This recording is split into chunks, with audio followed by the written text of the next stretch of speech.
इस वीडियो में हम लोग समतल दर्पण के बारे में अध्ययन करेंगे।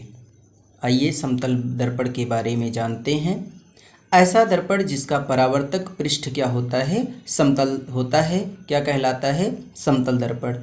यानी आपके पास एक पारदर्शी माध्यम होता है, पारदर्शी कांच होता है। इसके एक तरफ पॉलिश करके दूसरे पृष्ठ को हम लोग क्या कर देते हैं, परावर्तक बना देते हैं।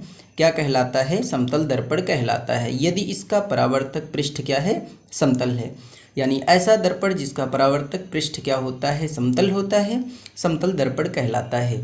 समतल दर्पण के कुछ गुण हैं, उसको जान लेते हैं। पहला पॉइंट है आपका, समतल दर्पण द्वारा बना प्रतिबिंब सदैव आभासी तथा सीधा होता है। यानी समतल दर्पण जो भी आपका प्रतिबिंब बनाता है वह आपका सदैव आभासी तथा क्या होता है, सीधा होता है। सेकंड पॉइंट है आपका, समतल दर्पण द्वारा बने प्रतिबिंब का आकार वस्तु के आकार के बराबर होता है।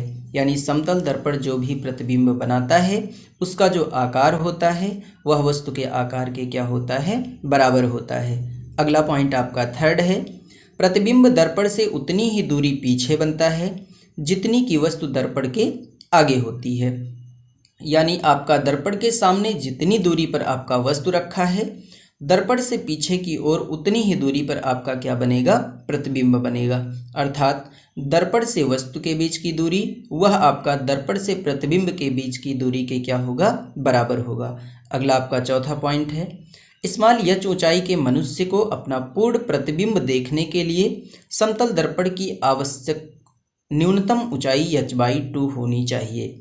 यानी कोई अगर आपका व्यक्ति है वह अपनी संपूर्ण लंबाई का प्रतिबिंब देखना चाहता है तो उसे न्यूनतम जो दर्पण की ऊंचाई होनी चाहिए उसकी लंबाई की आधी होनी चाहिए। यानी व्यक्ति की लंबाई की आधी दर्पण की लंबाई अगर है तो वह व्यक्ति अपना पूरा प्रतिबिंब उस दर्पण में देख सकता है।